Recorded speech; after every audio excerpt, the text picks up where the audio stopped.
I was saying to Don on the way in, a morning this rainy reminds me of that church scene from Robin Hood, the animated version where it's coming down really hard outside. And I think after he hears what I have to say this morning, the sheriff of Nottingham might come and try to arrest me. We'll see how that goes.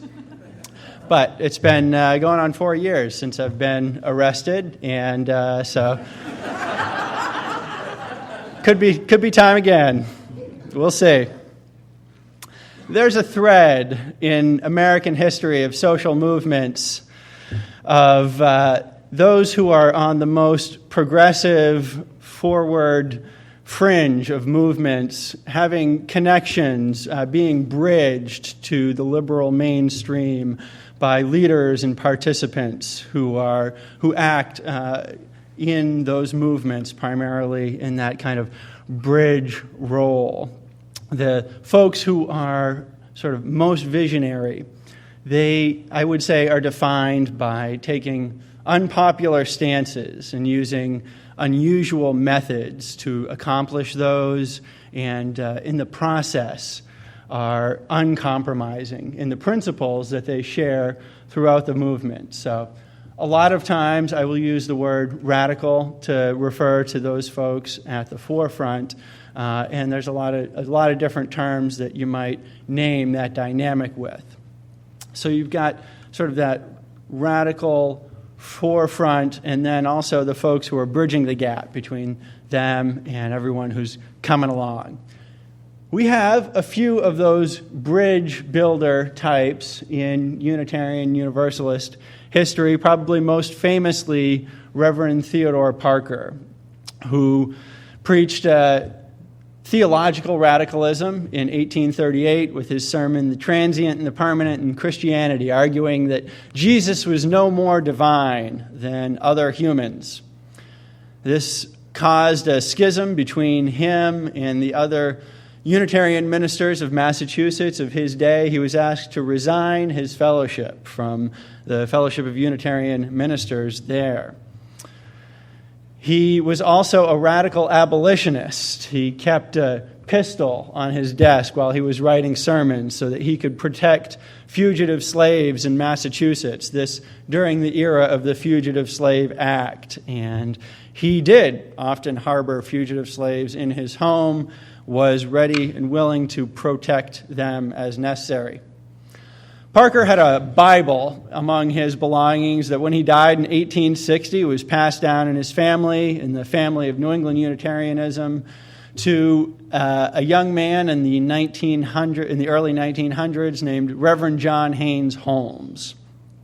Now, Reverend Holmes went before the 1917 American Unitarian Association General Convention, and he put forth a proposal that would condemn the United States entry into World War I.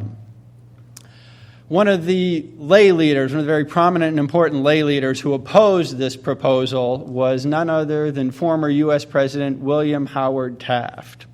So that may give you a clue as to how well this proposal fared on the floor of the General Convention. It was defeated by a vote of over 400 against to fewer than 10 in favor.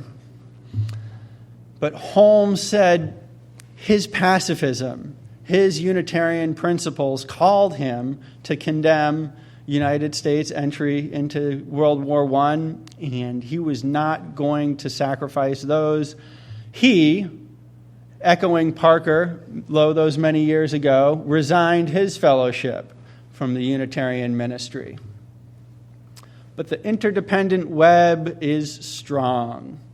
It held Parker in connection with his colleagues and with many throughout the spectrum of political and social strata in Boston during his time, and it held Holmes in connection with his colleagues and with his congregation, which remained a part of the American Unitarian Association.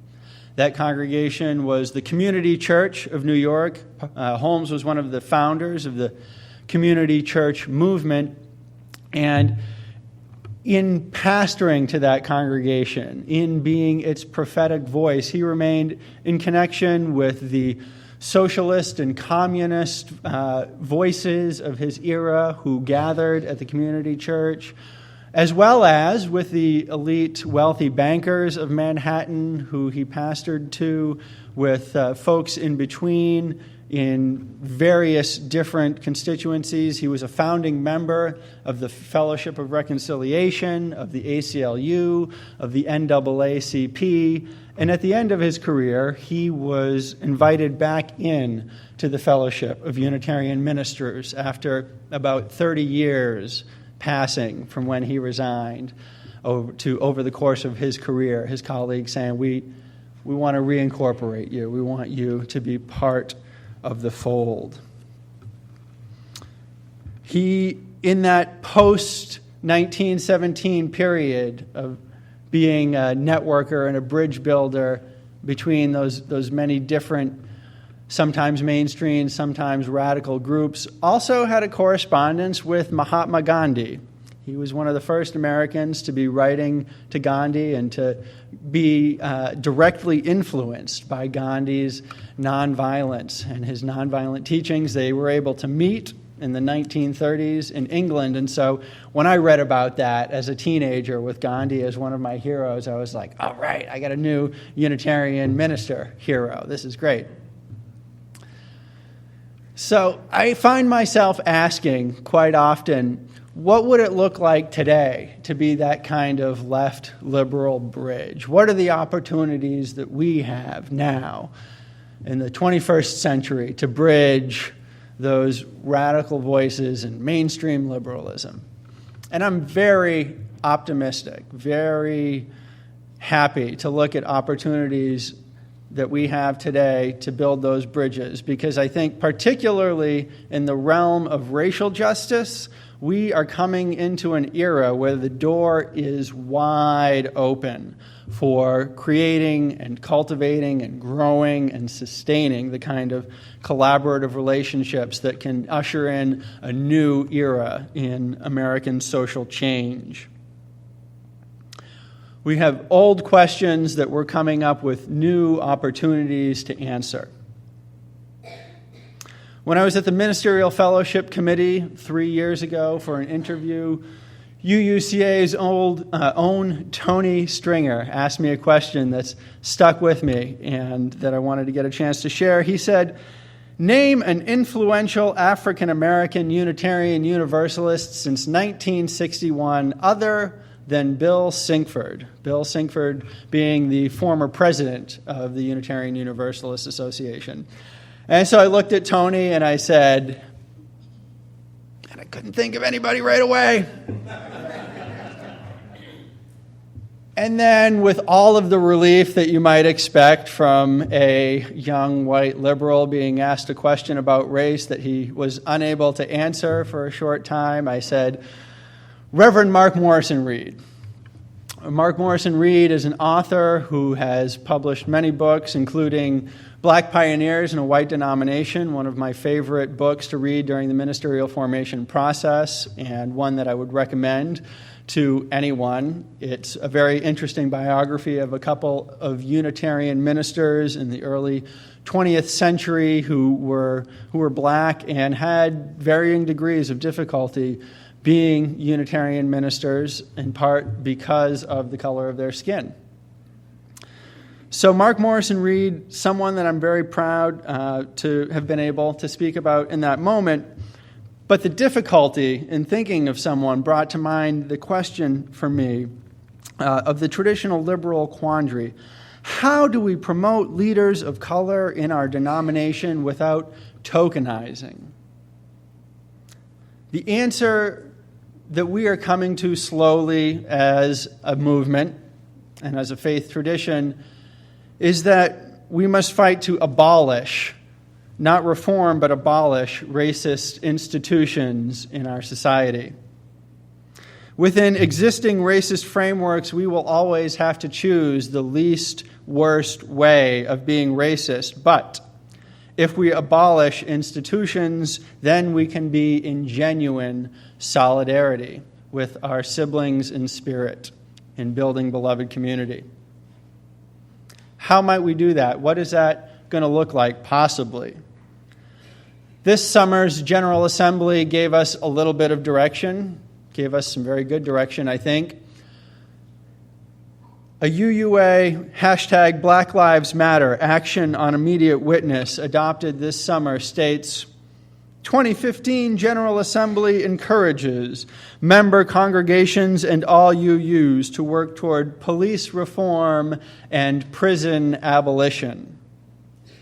Based on the debate in the room this summer at General Assembly, I know that we have some work to do educating ourselves and each other and processing what it would mean to be a movement that works for prison abolition. But if we're able to do that, it would be so foundational to the work of racial justice in this country. We know from Michelle Alexander in her book, The New Jim Crow, that in this country, we still oppress and incarcerate in a racially exploitative manner. We do this to keep African Americans as an undercaste that poor whites can look down on and say, I am oppressed by an unjust economic system, but I will not fight back because at least I am better than those people. And while we're exploring different methodologies for continuing down the path of racial justice in this congregation, in this country, let me again state my support for slavery reparations. In 2009, Congress apologized for slavery. However, its apology explicitly included a caveat that language could not be used as rationale for slavery reparations. We're sorry for centuries of theft, mistreatment, and exploitation of your ancestors, but no, you cannot have back any of what was stolen. We're better than that, I believe, as a country. I wouldn't blame anyone who's listening right now and asking yourself, okay, why did we put this minister in charge of the pastoral care for this congregation?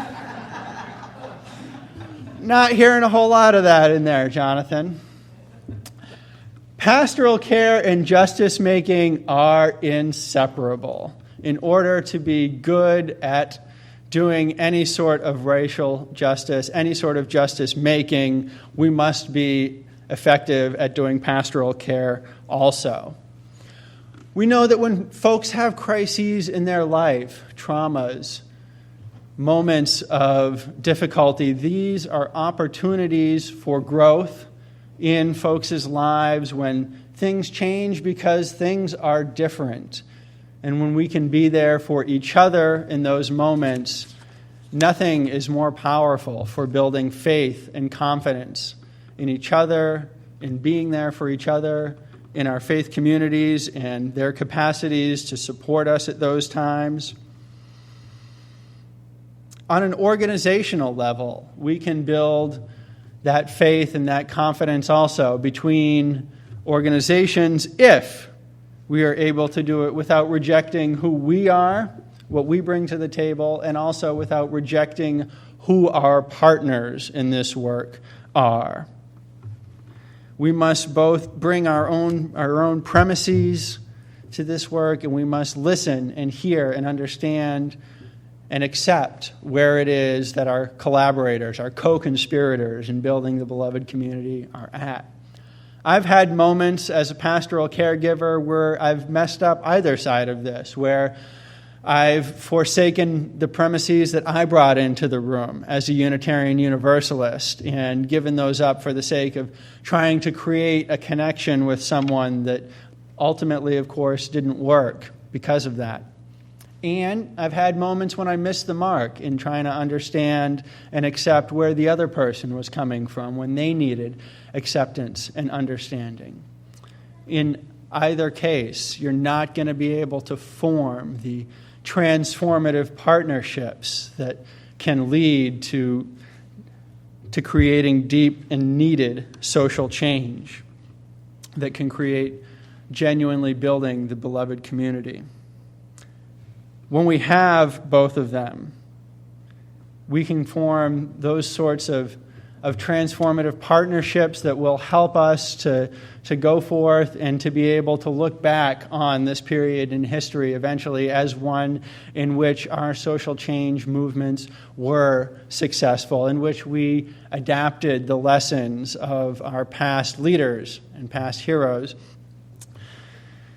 in which we took the radical abolitionism that Parker had and were able to do abolitionist work in the 21st century, when perhaps we will be more successful than Holmes was in his pacifistic work, attempting to create a world without war in the 20th century, which we are still struggling with now in the 21st.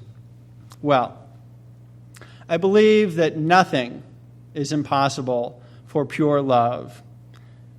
This is my favorite Gandhi quote, that nothing is impossible for pure love. A love that reaches out and forms these sorts of partnerships with courage and with dignity. I believe in pure love. It's inscribed right here on my stole. And let us express that love on personal and institutional levels, that it may flow forth and be all-encompassing. Peace, salam, shalom, and may it be so.